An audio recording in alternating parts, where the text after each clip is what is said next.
Hi there and welcome to Footyology, bringing you the gold our Olympic swimmers can't. I'm Rohan Connolly, with me is my co-host Mark Fine, and we're here to run the rule over a massive round 21 of AFL action, a weekend with more close shaves and a triple X waxing salon, but still not enough to reduce us to tawdry analogies about Brazilians. We'll accept that one.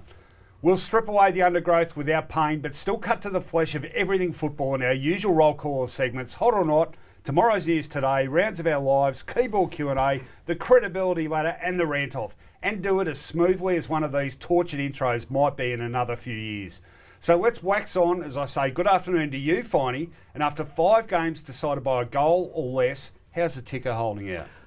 My ticker's fine because my emotional content was in a game that was close to half time and then anything but a heart stopper, though West Coast game extraordinary.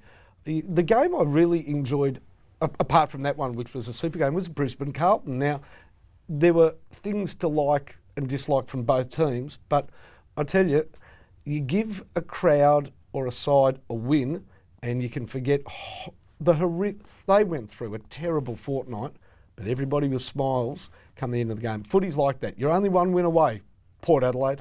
Oh, it was a great weekend, wasn't it? I love those games where you're not necessarily emotionally engaged, but you still get caught up in the finish. Yeah.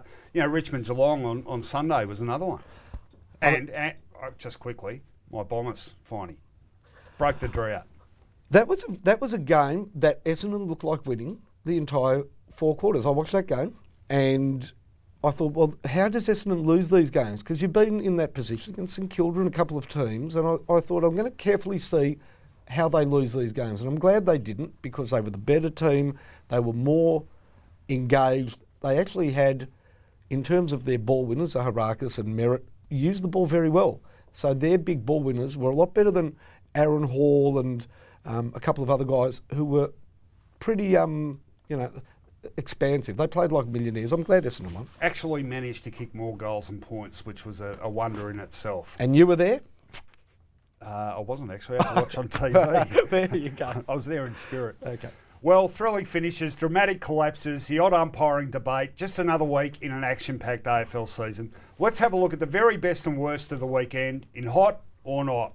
Footyology's Hot or Not is proudly brought to you by Trade Institute of Victoria. Start your future today at tiv.vic.edu.au. Okay, take us away, Finey. Remember when Peter Moore left Collingwood to play for Melbourne? I do. Do you remember the sign? Put up that banner, More filth. Do you remember the sign that appeared? Well, I've got a feeling that is safely tucked away somewhere or long burnt, because all is forgiven. Peter produced Darcy, and of all these young forwards, tall, lanky and promising, he's arrived at the station. He's a ripping footballer. I hope have we got some footage of the... Getting his head smashed into the advertising hoarding. Yeah, but it didn't affect him. No. Well, I was down the boundary and he came off, and it was like it wasn't so much a cut as like a graze right across his forehead. And it was a great week for NAB. I think they announced a $920 trillion profit, and they got all the extra promotion that you can only get when a champion hits your hoarding front on. That's how hard they hit their customers, Finey. I love the big banks. Oh, don't start.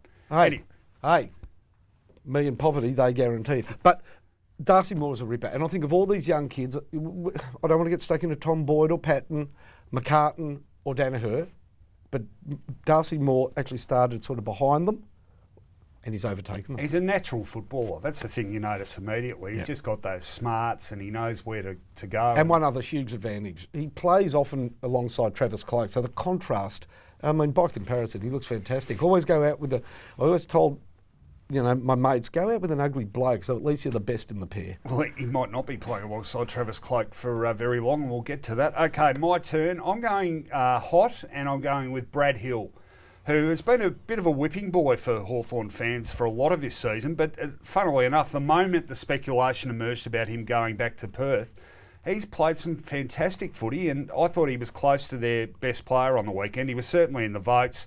He and Isaac Smith just make such a huge difference to Hawthorn. I think they're the two who tipped them over the edge from being, flag chance to a likely flag winner just because of that pace. And, kicked goals, gave the ball off, all that run. He's been terrific for at least the last 5 or 6 weeks, and good luck to him. In the early years of Australia's colonisation by white men, the worst of the worst were threatened with being sent to Van Diemen's Land, and most of them straightened up their act. We now have football's equivalent. They threaten to send you to Fremantle. Yes. Yeah. It's a nice place, but I don't know about the footy team. Well, Okay. at the moment they've got major issues, don't they? I've got a knot. And it is. You know, Ron Barassi's coach, I'm not that old, and Ron Barassi's not that irrelevant to the game, that the way he coached is so thoroughly alien to the modern coach that his behaviour would be seen as workplace bullying. Remember when he dragged Malcolm Blight for kicking a goal and not From the handballing? boundary instead of centering, yeah. Yeah, well, have a look at this goal by Toby Green. Leon Cameron should have dragged him and been on the ground to kick his ass. It manifested itself in their worst loss of the season. He gets the ball, he's at centre-half forward, he draws the player, and there's Jeremy Cameron He's burnt streaming him. into the goal. The only player between Cameron and the West Coast player was another GWS player. But at high speed with an oncoming player, Toby Green did it all for himself. And have a guess what happened in the game. They lose because they were a combination of showboat and hubris. You know what? Are they that sure that they're going to be good for the next decade that they don't even care about mucking up a chance of the top 2 or the top 4? Oh, I think it was a big reality check, and I'd just like No, to he didn't add- care. Press conference, he was asked, apart from the last 10 seconds, any other issues? He goes, no, love the game. I'd just like to add that Toby Green's a warm and wonderful human being. Okay, I'm coming up Especially if his dad Mick's watching, who I know. next. And Love you, Mick. mine is a knot, and for about the third time this year, it's the Fremantle Football Club. What a disgraceful season they have turned in. A side that played off for a spot in the grand final last year. They have Sad been lads. lamentable, and it's not all just about injuries. There's been no spirit. They came out, they lost their first 10 games, rallied for 3 weeks and won 3. Now they've lost their last 7. Peter Sumich has already left the club as an assistant coach. There's speculation about Hayden Ballantyne. There's speculation about Michael Barlow. The chairman's just announced he's stepping down.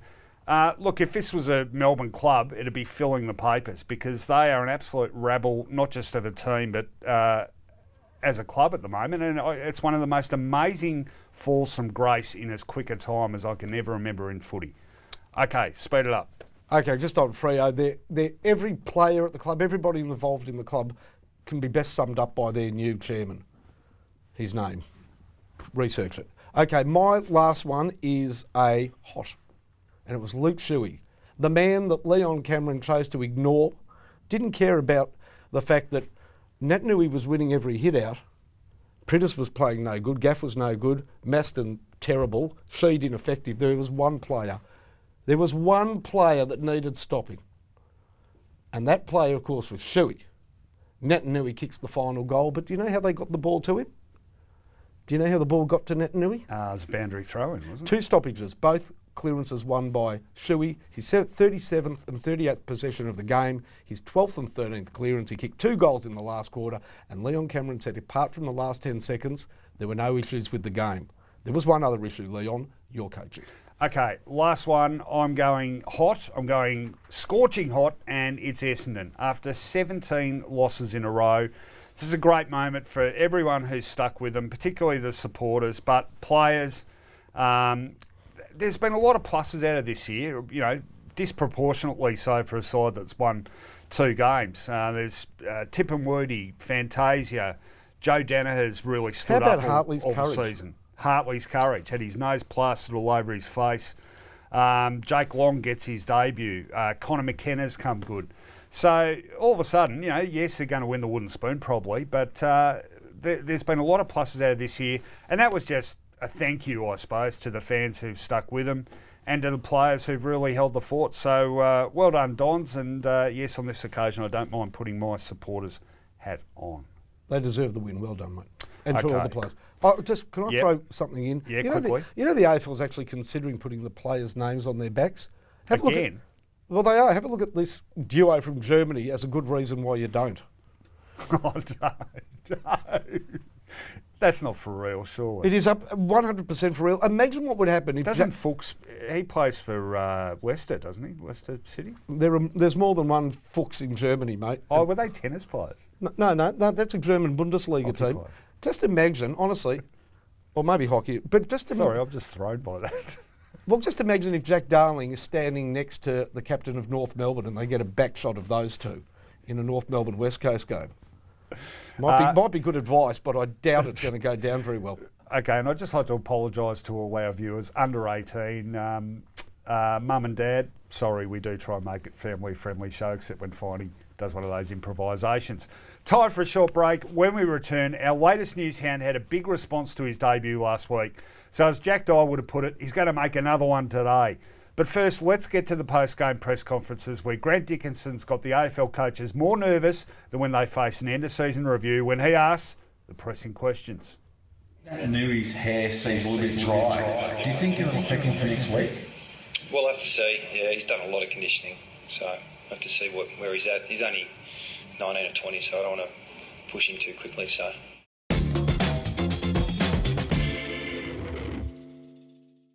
We specialise in building and construction. We're getting students that are coming from interstate. I mean, that's real acknowledgement for us. TIV, Trade Institute of Victoria, we're proud of our students.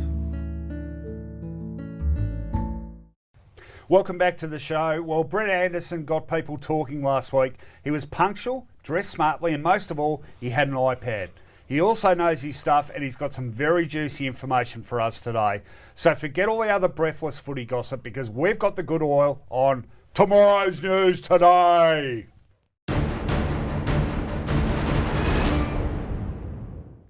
Good afternoon, Brett. Yeah, good to be with you, Ro, Finey. Always good to be back for a second week. So glad that I created a positive news story last week. And don't apologise for my jokes. You scare children. Okay, all right, get on with it. Yeah, just want to fly through, obviously, today. Now, Brenton Sanderson, the former Adelaide coach, has been a marked man or a wanted man over the course of the season in terms of an assistant coaching role for next year. Most have probably expected that he would wind up at Collingwood to join his best mate, Nathan Buckley. I think he even had an interview a few weeks ago, but that's not a total fait accompli. My understanding is that there's another Melbourne-based club who has offered him a 5-year deal as an assistant coach, 3 years as an assistant, but then 2 years, the last 2 years of that contract, taking over as the list manager for that club. So it's not a fait accompli that he'll be in black and white next year as an assistant coach, but there are some options out there for the former Adelaide mentor. Can you tell us a club? I can't at the moment, but I think it might be one of your two clubs. Does it rhyme with Blessenden? No. Blix and Gilda. Yeah, nothing rhymes with Gilda. All right. Matilda. Okay, women's footy. It's obviously big in AFL at the moment, and the Western Bulldogs, my understanding is, have made their appointment for a senior coach for next year, and that man is Paul Groves, who actually played under Luke Beveridge at St Bede's Mentone Tigers. He's coaching Monash Blues in the amateurs this year. He's also had a background with the Sandringham Dragons and also the Calder Cannons as an assistant. So my understanding is that he'll be appointed, and that will be announced later this week as the Western Bulldogs women's coach for next year. Are we expecting the Bulldogs to be one of the stronger teams because of those, the lead-up games they've had? And yeah, potentially. I think them and Melbourne have obviously got a head start, I guess, on the rest of the opposition when it comes to the games that they've played, and also they've got probably the best players in the competitions as it is, because Melbourne's had access to Daisy Pearce. Obviously, the Bulldogs have got theirs in Daisy with Katie Thomas. Daisy Thomas, yep, with Katie Brennan as well. So they're probably a little bit ahead of where the other teams are at as it stands right now. So you'd expect them probably to be the two teams to beat. And well done, Mona Hope. Kicked 10 on the weekend, a former guest. She's on 99 with one home and away game. we're going to try and get her on every week next season, I think, when it starts up. We didn't get the memo. We're supposed to be running on the ground when she kicks 100. Is that this right? Weekend. Down at the Peanut Farm? Yeah. This week. Me and Rowan will get there when she kicks 104th. We'll get there late, yeah. All right, next. Boys, the next one. Ryan Burton made his debut on the weekend for Hawthorn. He had 10 possessions, kicked a goal in his first game, was taken in the first round by the Hawks with a draft pick last year. Now, it's an interesting one because my understanding is that nearly every other club had actually put a line through him in terms of medical grounds with his leg injury. He had a tibial plateau fracture and a dislocated kneecap in 2014 playing underage footy over in South Australia. So the Hawks were one of the few that actually didn't take him off their draft board, and he's finally got in and played some senior footy, and it's really paying the benefits. It makes you wonder whether the Hawks' medical reconnaissance is just better than everyone else's, Sean Burgoyne being the classic example. They're probably in a position to be able to take a punt at that stage, having won 3 flags in a row, and look, he would have been a top 5 talent, no doubt, if he hadn't have been injured. He would have been taken a lot higher than what he was. But with the injury, he fell a little bit further down the list. But yeah, the understanding is that they're one of the few that didn't wipe him off the board. It was a good debut. Yeah, I like the way he moved. You know what? The more thorough you are, the more Hawthorn just continue to impress. It's like training. The more you do it, the luckier you get. They're not lucky, they're good. Absolutely. Now, some trade news. Travis Cloke's name has been one that's been bandied about in recent weeks as a potential player that might leave Collingwood. Richmond's name has been thrown up as a link with him in terms of a club for next year. Also, the Bulldogs have said they've got some interest in him. I think Brisbane are a really good fit as well, where they sit with their forward line, but certainly Richmond is the main one that keeps coming up when it comes to Travis Cloke. That's what I'm hearing. But I do wonder whether they're also the club that can least afford to have a trade punt that backfires. Given Yeah, they're in an interesting spot certainly at the moment in terms of where they're at with their list build. They've got a big call to make at the end of the year. Where do you reckon he'll end up, just quickly? Oh, look, Richmond seems likely at the moment, but as I said, I think he's a great fit for Brisbane. It depends on who coaches there next year, obviously. I'm tipping Cooperoo. Just a few other trade things. Dion Prestia, reports coming out that he's going to officially request a trade to Richmond. I think it was Andrew Hamilton had it up in the Courier Mail this week. So one to keep an eye on there. And if it is the case, that's a really big coup for Richmond, having gone through a really tough year. Just quickly on that, we had Rodney Eade in the coaches box on SEN last Friday night. I think they're more confident than some people think about Jay Gray-Mira perhaps staying. Yeah, I think so. Maybe on a short-term contract. So that's entirely possible. Therefore, and I mean, this is an important one, could his latest setback going in for more work... Yeah, he had an arthroscope on his knee. Could that be a red herring? Who knows? Who knows? Fake surgery? Even for, could they be sort of saying, Jager, let's just... Clubs will be getting medical reports. Let's clean it up. I'll tell you what, it'll put a lot of teams off the scent. It'll make them do more homework, absolutely. Okay. Just two more. Nat Fyfe has really put the blowtorch for me on Fremantle's list management and recruiting with his statement last week. So he's going to be one. I think he's going to be the main topic of conversation heading into next year. Might be interesting to see what they do at trade period this year with him. Rory Lobb linked with the move back to WA. From the GWS Giants. Now, Matt Granlund actually had this on the 26th of May, ahead of the guys who reported it last week on the Clock podcast on SEN. So he had the mail earlier in the season that Rory Lobb was certainly considering a move back, and the two WA teams were linked with him. So there's a fair bit of movement going on at the end of the year when it comes to the trade period. Well, they'd be devastated to lose him. Absolutely, along with Cam McCarthy as well. Like, to lose both those two, and look, Jeremy Cameron's year hasn't been as strong as what they would have hoped for. It leaves them in an interesting spot when it comes to key position players if he was to return home. Now, just one little snippet to go out this week, and I was watching the Olympics last week, or over in Rio, sorry, and Kyle Chalmers won a gold medal in the 100 metre swimming. Now, his father, Brett Chalmers, played for Adelaide and also for Port Adelaide. I had a look at his date of birth. He's actually born on the 25th of June, 1998. And having just had a child myself, I did the maths in terms of working back to see when something might have occurred in terms of conception.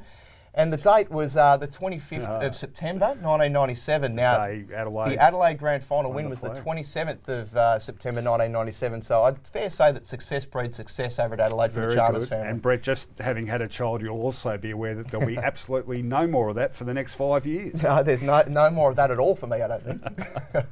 Finey, strangely quiet on this front. Shouldn't there be 15 Cavens running around then? He should, after the game he should still be going for it. All right, well done. No worries. Come back for the credibility ladder. Absolutely, thanks, guys. Another break now. When we return, we're going back to a time in football when the action... Are we?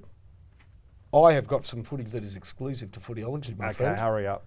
Robert Allenby's had a pretty tough time of it lately, as you know, and apparently now denying some more charges laid by the police. But he didn't make the cut at the Deer Challenge on the weekend, and his driving was the problem. And I'm not talking about his driving off the first tee. Have a look what he was up to after the second round.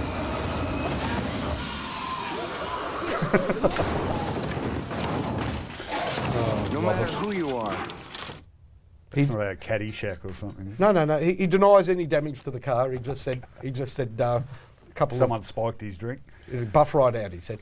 All right, we're going to go back to a time in football when the action was hot and the commentary on point. Yep, that's how long ago it was. We'll see you in a minute. True, you gave up on footy this week and concentrated on Test Lotto for a win? Well, we had 60 entries.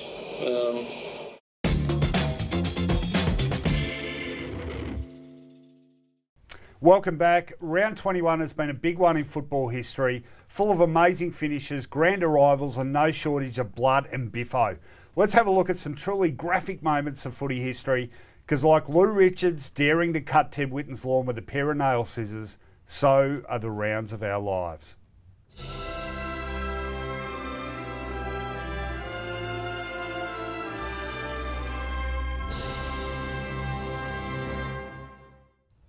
All right, it's a cracker this week, Finey. I've worked hard on digging all this stuff up. Looking forward to it. Let's start in Perth. The year is 2000. It's the derby. Fremantle playing West Coast. But not just any derby, Finey. It's a the derby. demolition... Oh, okay. It's the demolition derby, all our Perth listeners. I should know this. My parents are both from Perth. You want action? You want biffo? You want drama? This game is your baby. Let's have a look what happened. And he could well be playing for his footy future. Again, the tempers are flying, so the players are very, very aggressive. Dale kick it, it's just thrown a couple. Look at this, Dennis. This is not good. Dale, he's got a booking this week. Down goes Fletcher, claimed immediately, and we'll have a bounce. And again, it's on. And God let one fly. Fletcher not amused either. Jones kicks down towards his attacking 50. At the back is Brown. Peter Matera deep in the pocket. Snaps it back. Here's a chance. Glass couldn't get there. Did he touch it? He may have touched it. It hit the post in any case. Wait for the siren and the Dockers will win a remarkable Western Derby. How about that? Now, you heard the commentators say this is not good, but you know secretly they're going, this is great. It was brilliant. We had Dale kick it.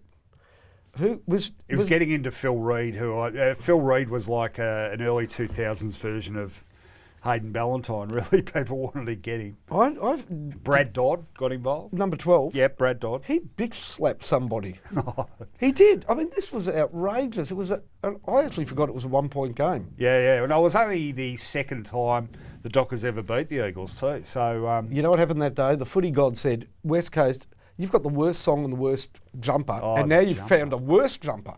Got what they deserved. That was actually, when we go through the pantheon of bad AFL jumpers, that is right at the top, that one, isn't it? It's like Ken Doan on speed or something. You know, I know it was a special round on bag jumpers. St Kilda's numbers at the ground were illegible. Yeah. Nobody could, it was this blur of sort of rainbow pleasantry. Fortunately, West Coast was so bad that year, some of the numbers you didn't need to remember in 12 months' time. That was a great game. All right, let's go to number 4. Now, this is a great memory, Finey. The year is 1973. The venue was Waverley. The teams are Collingwood and Hawthorn. Hawthorn have still got an outside chance of making the final. So what do? They send an SOS to Tasmania and to their favourite full forward son, Peter Hudson. Hasn't played since round 1, 1972, when he famously damaged his knee. Answers the SOS, arrives at Waverley in a helicopter, a little bit overweight, but still able to turn it on. Let's see how he did it. If there was a highlight for the year, you couldn't go past the return of Peter Hudson. Overweight, tentative, and with a question mark over his fitness, Hudson mesmerised the Collingwood defence with the same ease he had shown nearly 2 years before. He flew from Tasmania, caught a helicopter to VFL Park, and at 27 years of age, picked up the threads of his football career.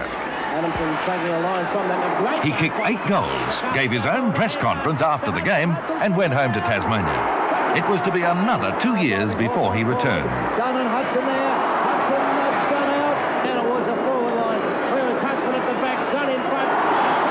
Hudson, who judged that ball with perfection. Can't read the game in front. Kicking to the Wellington Road end. Hawthorn need this one. He kicks and he's put it through. So imagine that happening now. You know, nearly 2 full years out of the game, just casually strolls back into the senior ranks and kicks 8 goals. They lost the game and didn't make the finals, but fantastic It's effort. just great to watch. Seeing Twiggy Dunn being moved metres by a man's backside. And it was just... It was big backside. You know, for years people have celebrated the pop star-like arrival in the helicopter, and I used to get really angry. I used to say, the reason he took a helicopter is because the road to Waverley is You know, I had to drive it every week. Yeah. I said, he didn't take it out of choice. He took it because there's no public transport. It's one lane either way. And he didn't get stuck at the right turn arrow that used to send Tim Lane bonkers. Yeah, that's right. He didn't have to commandeer the potholes in the car park after the game. And of course, this is how good Hudson was. He went away for another couple of years, came back again in 1977 and kicked 110 goals. What an absolute champion of the game. Truly was. All right, let's go to number 3 on the list. Bit more recent. The year is 2000. Essendon and Finey are as dominant as any team the game has seen. They've won 20 games in a row, the first 20 games of the season. But Terry Wallace has, like Baldrick, a cunning plan. He employs the ultra flood, and in a very, very scrappy and low-scoring game, the Bulldogs are just a kick down on the Bombers with not much time left. How did it finish? Let's have a look. Off hands, Fletcher out in the full. It is 2. Out on the full from Fletcher. How many mistakes can the Bombers make? Well, Collingwood's got it. He's got to kick a banana, sure. I mean, if the siren set... Oh, Chris Grant's got it. Grant's got it. Well, I'll tell you what, a couple of years ago I said Carey would have kicked a goal in Perth that Grant didn't make. This is the sort of goal that the champ might kick here. I reckon that stung him a bit and he wants these. He kick a banana or will he run out onto the left foot? This is where Hudson was last week, exactly the same spot. 36th position. Over left foot. He kicked the goal to bring him back into the game. It's a great kick. He's kicked it. A magnificent effort.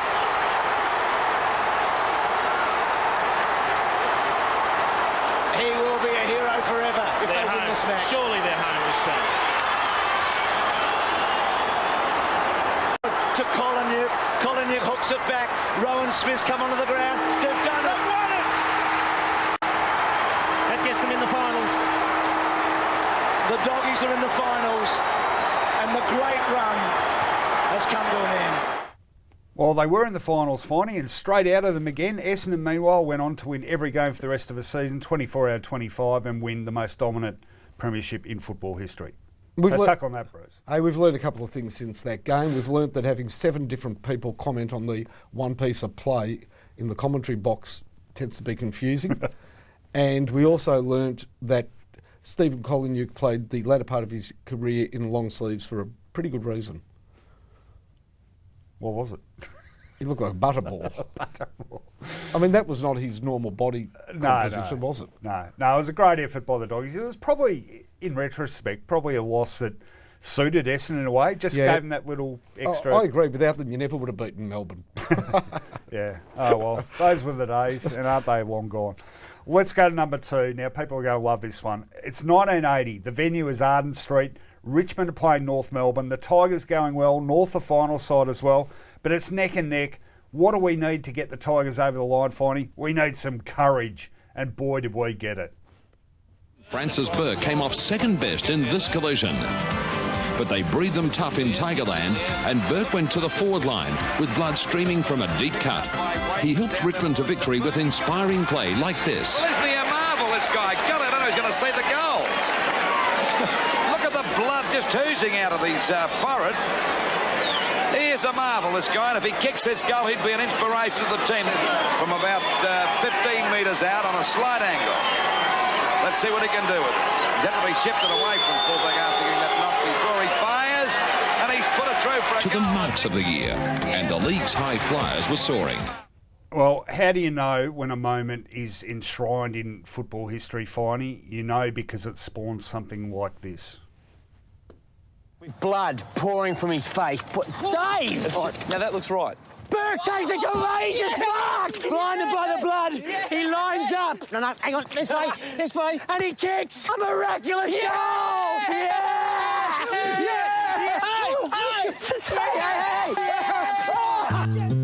Yellow and black. I think that's the only time I've ever seen Francis Burke laugh. No, he's a ripper, Francis. No, he's a nice bloke. Maybe the best of those ads, and they were all good, and it's timely. Have you seen the new ads for Now Boss Kick? Oh, yeah, they're terrific. I mean, they're great. Yeah, so we've got good footy ads again. And just on that, he got that injury, as often is the case, friendly fire. He hit Greg Strawn front on. What did Greg Strawn have down his trousers? Cutlery? Might have been like the drummer in Spinal Tap when they went through the metal detector. Jeepers. I mean, He got shredded by Greg Strawn. All right. No, we're done, aren't we? We're not doing this one. Oh, yes, we are doing this one. You're just going to have to sit and take it. The year is Conspiracy. 2005. It's Subiaco. The teams are Fremantle and St Kilda. Friday night football, big stage, and one on which the Dockers have regularly disappointed. Looks like they're going to go down again, but some drama. Justin Peckett takes a casual stroll across the half-back line and gets mowed down. The ball is turned over, and then this happens. 33 seconds to go. McBarnes got it in his hands. Long kick forward, looking for Pavlich in the pack. He goes. Longmuir's taken a screamer. They were done by 1 point in round 2, the Dockers. They've got a chance now. They've got a chance to reverse it. This will be a kick after the siren to possibly put Fremantle into the finals. High drama at Subiaco Oval. What a mark by Longmuir. Well, they've been good too. At worst, look at the reaction of Chris Connolly in the Fremantle coaching box. They know the season on the line. Siren. This is it for a chance of September glory for Justin Longmuir. Has kicked 14 goals, 6 this season. A score will make it a draw. A goal will give Fremantle a shot at September action. Look how far he's come back. That's very good. Got to go the distance. He's getting plenty of advice. 38,057 people hold their breath at Subiaco Oval.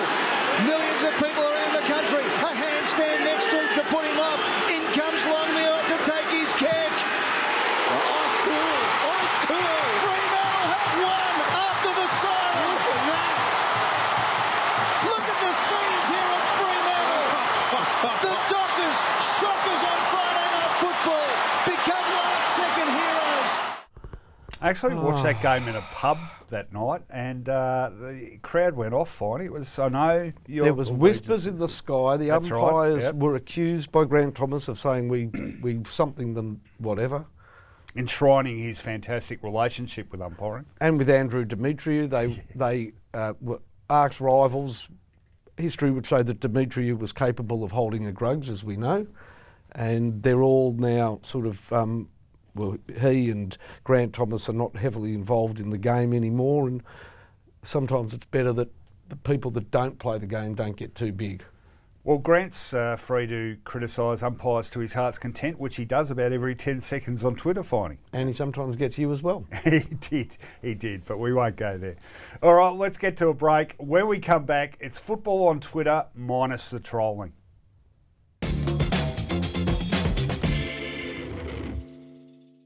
Thanks for joining us here on Footyology. Twitter can be a minefield, a cesspit of slander, and I can get down and dirty with the worst of them. But it's also a useful tool for football feedback, and we're going to demonstrate that right now. Send us any footy question that's grinding your gears using the Footyology hashtag, and Finey and I will forget the abuse for a moment and do our utmost to give you an answer. It's time for Keyboard Q&A.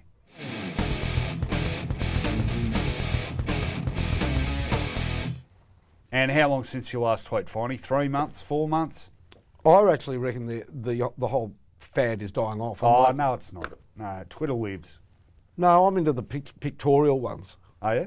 Nothing can go wrong. You can't even hang on to a phone for longer than 5 seconds. Nothing can go wrong sending pictures of yourself. Nothing. Actually, it's probably just as well you lose your phone every 5 minutes. Okay, let's get into the tweets. First one, please, is from Ronnie Lerner. Ronnie Lerner, our very good friend Ronnie Lerner, talented journalist. He says, does Zach Merritt make the All-Australian squad, and is he a sneaky for the All-Australian team? I think it's an outside chance he can make the squad. He won't make the team simply because, the team is basically comprised of about 27 midfielders now, and there's a few in the queue ahead of him. But he has had a wonderful season, and he will win the Essendon Best and Fairest by the length of a straight. Yes, I think he could make the squad, not the team. And why do clubs, obviously Gold Coast didn't do it, always tag Zaharakis before Zach Merritt? Merritt's a more influential player, having now a better season. Is it because Zaharakis fades with the tag, so you know it'll work? Well, I'm not sure they did a great job of tagging Zaharakis either. Cause, no, they didn't this week. Yeah, I think Rosa went on to him after half time. You know what was funny? There was one point where they were asking who's on Zaharakis. He's had 24 possessions. It's 10 minutes in the second quarter. And they looked up, and it was the young Indigenous player. He's had a couple of games. It's a good story for Gold Coast. Is there a Garlett there? There's a Dale Garlett, but you're not talking about him. No. There's a kid that plays for them. He's the least accountable footballer of all time. I mean, Yaron. Is it? No, he plays. No, Fremantle. He plays for Freo. There's a kid for Gold Coast. Might have workshopped this one before. Oh no, I'm asking you. You know footy. You know No, footy. You well, were there. It's Gold Coast, and they're. Oh, you I haven't weren't seen there. him for a bit. Yeah. Anyhow, it's one of their kids. He's an Indigenous kid, and they just looked at the centre bounce. The ball bounced. Zaharakis sprinted one way, and this kid just sprinted the other way, and the ball pinballed to Zaharakis. I like free running football. All right, next tweet is from Adam Haas, who asks, how many Freo players need to be traded and who should go where? Well, Ballantyne whispers with him. Yeah, he wants out. He's tradable. Yeah. Michael Walters has been issues with this season. We should have checked this with Brett, but I think it could be a little bit of interest with Essendon. In Ballantyne? Yeah. Yeah. Barlow, could he get another go? So you played Fantasia the whole year as that sort of forward line player. Oh, Fantasia will end up in the midfield. Well, exactly. He should have ended up there in the last quarter. Don't get me started. Barlow doesn't have a heap of currency, but a team would take him only for a third round, fourth round pick. Who else might? They've got a few blokes who are just plateaued, I reckon. You know, Sutcliffe, Subin. He's past a use-by date that makes him useful. Silvani, third or fourth round pick. Yeah. There's not a lot of currency there. There is currency. There's a bloke that wants to leave. His name's Nat Fife, and he's worth trillions. Yeah. No, so, I'm tipping he'll be staying. I'm not tipping he's staying at all. Really? Well, Ross Lyons called him on it. He made it public. He's called his hand. There's a real chance that they'll cash in. Well, if I'll say and this, move on. If Nat Fife leaves Fremantle, they may as well wind up the club because you cannot allow that to happen. Next tweet. They're not winding up the club, mate. Next tweet. From Red, who asks, your eyesight's improving, by the way. It is. I don't know why. Presuming, must be laying off the gear. Presuming all banned Essendon players... I'm not on the gear. Why did I say that? Presuming all banned Essendon players return, which players will we be farewelling from the current list? What's gear? What are you talking about? Okay. Third gear. You handle this okay, one. well, I think there's still some chance Kelly might play on, but you're talking about Simkin will go... I think Jamar might go. Jamar, I'm sure some of them haven't even played. Crowley, Grimer, Sam Michael probably hasn't come up to expectations. Craig Bird might be one. Well, no, he's not part of the. Oh no, you he's on the him. list, isn't he? It's hard to You remember. headhunted him. I know he played from 1 week. The guys that are at the club. Yeah. Hartley will stay because he's he's at on the club. Yeah. The one is D, and he's been great. You've got to keep him. Yeah, he's been great. Well, I guess the problem there is that he might, if he goes back into the draft, does he get picked up by someone else first? And under what name? D? No, it's D. It's definitely D. D? All right, next tweet from Nick. Is it Nick? Okay, it is Nick. You're spotting squirrels. You're eating onions. I've got X-ray vision. Can the depleted Bulldogs win a final with their contested game play and defensive style? They can. Well, they can because finals tend to be more contested, don't they? Can they win a premiership with that style? I think they would need to find 2 or 3 more goals per game. But it's a moot point because they're getting certain players back. Adams will be back. Yeah. He's a good player, Marcus Adams. He's Morris will be back. Goals, though. No, I'm saying, but that steals their defence and allows those attacking defenders to attack more.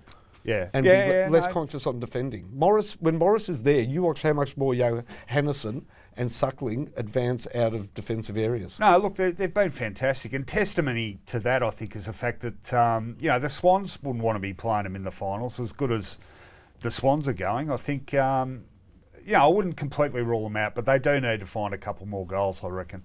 That's the difference between them and the Hawthorns and the Swans at the moment. Yeah, unfortunately, Tom Boyd is not.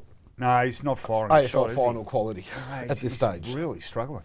Last tweet is from Mitchell. Oh, you'll know this. Mitchell Keating? Yeah, how can't you recognise Keating? If it was Howard, you wouldn't be able to read. Oh, well, I thought you meant Aaron Keating. Or Ronan Keating, that He's a boy band bloke, isn't he? Time, mate, time. Oh, okay, sorry. Which AS6 deserve a spot in the All-Australian backline? Rampy? Oh, Rampy, absolutely. I reckon Rampy'd be the second defender picked after Rance. I think it's a few of them have already written their names in stone. Really, Rampy, certainty. Rance, certainty. Corey Enright, certainty. He plays better every week. Yeah. And they love him anyhow. Yep. The centre-half back slot is the interesting one. Throw a blanket over them. I liked Ben Reid a few weeks ago, but he's now done for the season. I think Talia would have to be close, wouldn't he? He's run on really well at the end. Oh, well, what about Heath Grundy? No. You don't think so? No. Ooh. I think the main opposition for Talia comes 5 metres away from him when they run out on the ground every week. Rory Laird? Lever. Oh, I'll be picking Rory Laird. He's missed a few, but he's been sensational for him. Yeah. I can't split their Rorys and their whatever. There's a lot of Rorys, a lot of Kims. We had that discussion. Yeah, they're hard to, but he's very good. He's number 29. Yes, he is. He's a ripper. Great player. All right, thanks for the tweets again. Keep them coming. We love going through them. Another break now. Coming up next, you want credibility? Well, don't look at us, but at least have a look at our ladder.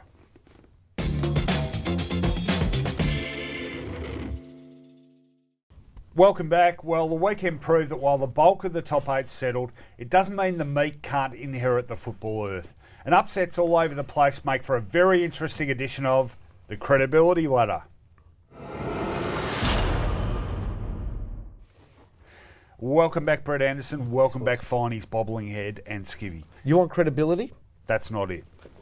These cockroach crushers, their credibility, mate. Depends where you are. If you're in a sort of Texas saloon, maybe. How about San Francisco? Yeah, how about the set of a Melbourne football panel show? Perhaps not. No, they're all right. I don't mind them. All right, let's get into it. We're wasting precious time. Now, as per usual, I've had to sort of make most of the decisions here, but you guys can at least put up the pretense of objecting. We're going to start at the top. I reckon there are 3 contenders for top spot this week. Essendon, of course. First win in 18 weeks of football. That's ridiculous. Another contender, Sydney. Absolute crushing second half against St Kilda. Great win, power-packed. Very, very ominous stuff. And, of course, can't go past West Coast, who won on the road and did it against a highly credible opponent in GWS. West Coast. Yeah, I'm with Finey on that one. Absolutely West Coast. GWS were in their full displays of plumage, and West Coast have not been able to match all year. They were great. Here's a shock for you, Finey. Yeah. I had West Coast on top as well. You know what? What? That's good. Good. It was a great win. Okay, Sydney Essendon. Who gets second spot? I'll give it to Sydney. Yeah, I'd go Sydney as well. I'm going Swans, 70 points, massive second half. Buddy Franklin looking awesome. And the Bombers, look, they deserve to be third at least. Do we agree on that? Yeah. I mean, the one detraction from Sydney is that Schmidt and Nichols played for them during the second half. Did you see the game? I did see the game. Yeah, well, I'll tell you what, Schmidt can nick off and Nichols was Schmidt. Okay. Don't know if they made 70 points difference, but I'll take No, I'm saying the credibility ladder difference. Maybe three or four goals. We'll do an umpiring credibility ladder next week. Okay, next bracket. I reckon 3 contenders here, boys. Melbourne, good solid win. Yep. Haven't won in Adelaide for a long time. That was a good win. Beat Hawthorn, go away. Absolutely. Don't be. And they won 3 in a row. Loved it. Adelaide, of course, once again, they're just putting everyone to the sword at the moment. Put Fremantle to the sword in Perth, and regardless of how Freo are going, Perth is never the easiest venue to win at. Just on that, is this good for Adelaide? Every week they're playing a team that really has just spat out. And they've got Port Adelaide this week. Resting. They've got Port Adelaide. They've put players in for surgery. They've got guys who have finished up for the year. So the last game of the year, they meet West Coast, playing for all the chips. Exactly. Coming off 4 weeks of that'd be a good workout for them. I'm saying, but they're coming off 4 weeks of...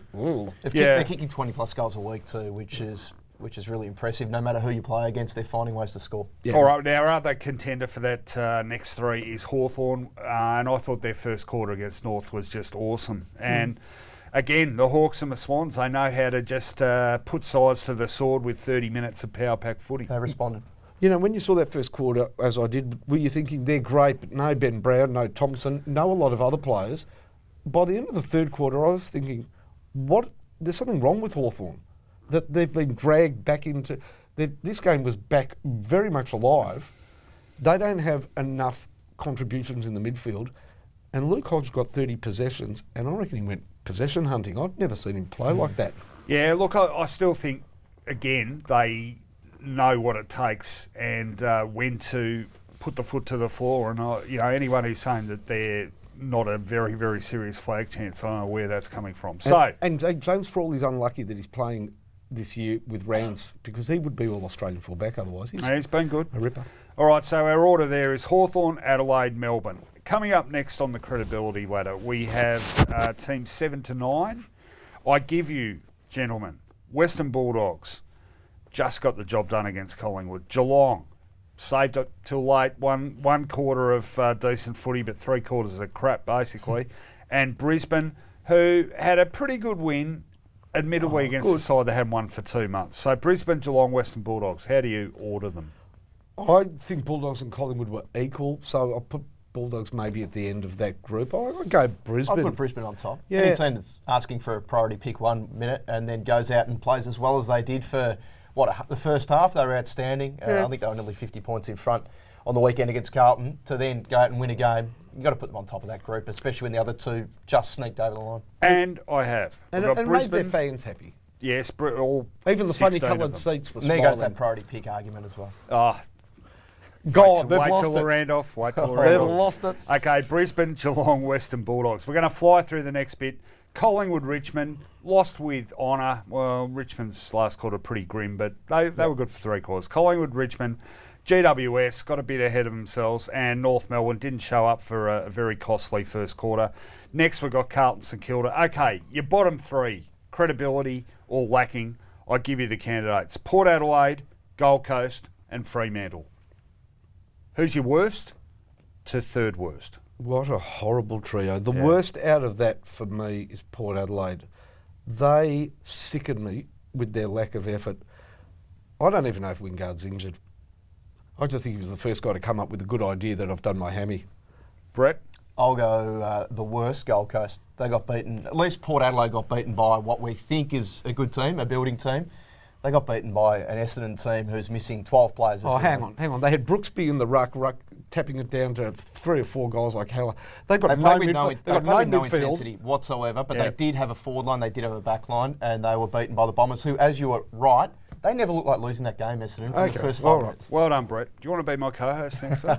No, it was... Your job, mate. Suns had played 6-7 weeks of good footy for you, and they were terrible. We're comparing rotten apples against mouldy apples, so, There's no wrong answer, I don't think, in those 3. All right, Gold Coast on the bottom. Fremantle second bottom, just another insipid Fremantle performance. And Port Adelaide third bottom, which is about where they've lingered most of this year. There's your credibility ladder for this week. Thank you very much for joining us, Brett Anderson. No yes, and fine. Brett, do not accept any advances to be a permanent friend of his, because do you know what's happened to Pyrrhic, Sherney and Steenhold, whatever his name is? They've all been deported. No, they're not. They've all been killed, and they're between the walls of his house. He puts on a clown costume and I can't afford insulation. No, it's like the drummers in Spinal Tap. Some of them explode, some of them... No, we won't do the A little question. Have you seen any other movie than Spinal Tap in your life? I have. How many times do you think I've referenced it? There are other movies. All right, we'll get on to them next week. Thanks again, Brett. You're very welcome back. Don't look back. He'll kill you. A final break now. Don't go away, because you know what's coming up next. Our madness and your deafness.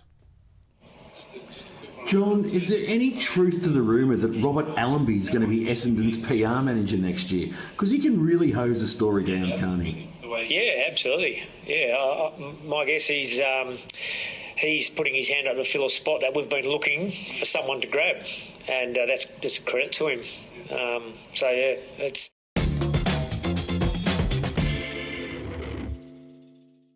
Welcome back. Football is an emotional game, and Finey and I, as you may have gathered, are emotional people. We feel your pain, we share your angst, and we microwave our own membership cards in sympathy with you. But even that is not as therapeutic as a good minute-long diatribe about all the ills that ail the game. We've got stuff to get off our chests, and you're just going to have to cop it on the Footyology Rant Off.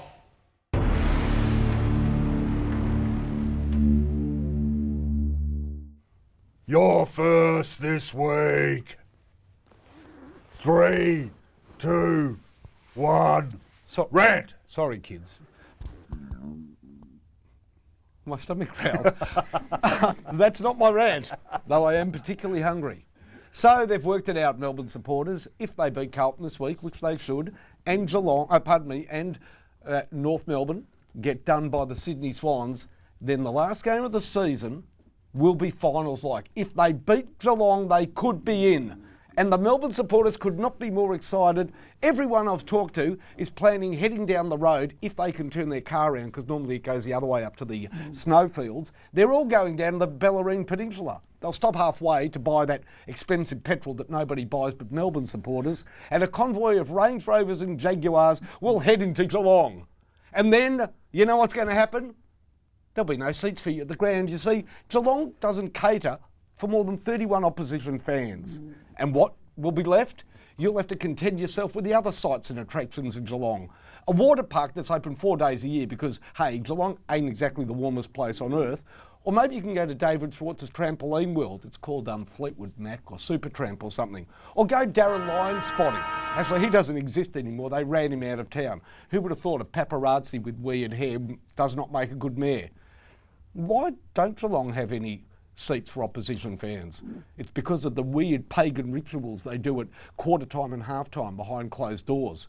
And not really. Their scoreboard becomes a blackboard and they teach the local population how to read and write. Anyhow, the beauty is, Melbourne supporters, for 15 years you haven't gone to the footy and you won't be able to go to the game that sees you get into the finals this year. You deserve it. Oh, a bit harsh on the Demons. Although you're right about Geelong, there's not even any seats for the media now because they're rebuilding the grandstand. We're all in scaffolding and portables. What goes on there? Do they run around naked behind closed doors? No one's allowed in. I don't know. Count me in. 3, 2, attack. I'm not happy with this debate about priority draft picks, Finey, and the AFL are as bad as anyone. They introduced priority picks back in 1993 based on a 3-year formula. Now they've got a great new idea of, wait for it, a 3-year formula. Wow, genius, again. Or at least it would have been genius if I hadn't abandoned it the first time 20 years ago for the less than 5 wins rule and left open the possibility of more tanking conspiracies. Just how even does a competition have to be anyway, Finey? We've had 11 different premiers in 25 years. Take out Gold Coast and GWS, and only 2 sides haven't played in the grand final. Only 3 clubs haven't played finals in the last 3 years, and Melbourne and St Kilda are 2 of them, and they're so close now they can taste it. Is that really too long a wait? What do we have to do? Give him Alistair Clarkson as coach, throw in Cyril Rioli and Sam Mitchell, and give him a 5-goal start in every game just to make sure? Come on, people, it's a competition. That means there's winners and losers. Sometimes you lose for more than 5 seconds. If we're so fragile we can't even take that, let's just call it the Everyone's a Winner League, give out medals for participation and a bag of crappy mixed lollies when mum comes to pick you up. But not till we've played pin the tail on the donkey. We know who the donkey is, and it's got a bloody big AFL logo hanging off it. Yeah, that was all good. Oh, I'm so tired of priority pick rubbish. You could win this week, and the way to vote is easy. The woman at the end of my street is a absolutely incurable gossip. Her name's Val May Dean. Stand out the front of her house and just quietly discuss with a friend which one of these you like most, and it'll be on the public notice board at the local church by, well, within 2 hours. Val May Dean, she'll hear you, tell us, and either me or him will win. Sounds like the character out of, what was it, Country Practice with the... She passed away a couple of weeks. One of the gossips passed away a couple of weeks ago. Oh, no. Mrs. Jessup passed away a couple of weeks. Mrs. Jessup? Yeah, Which one was from she? Neighbours or something. But what about Ada Simmons from The Young Doctors? do you know the lady that passed away was a huge cricket fan, watched every test match from England, and had her own scorebook. I love people that have their own treasure scorebooks. Trove of useless information you are. She got to 90. Yeah, very good.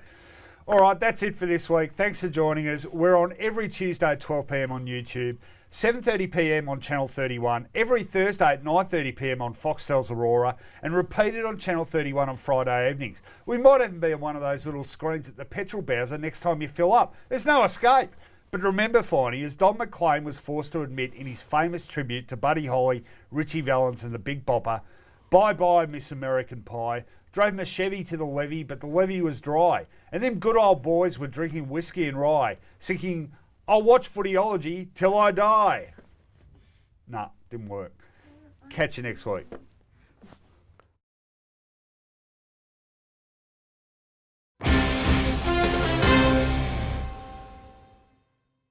You know, with all the programs they've had in place and the youth girls coming through, like I went and watched the Youth Girls Carnival a couple of months ago and I was blown away. Like they were, you know, the skill level and the way they moved the ball was phenomenal. So the skill is definitely there.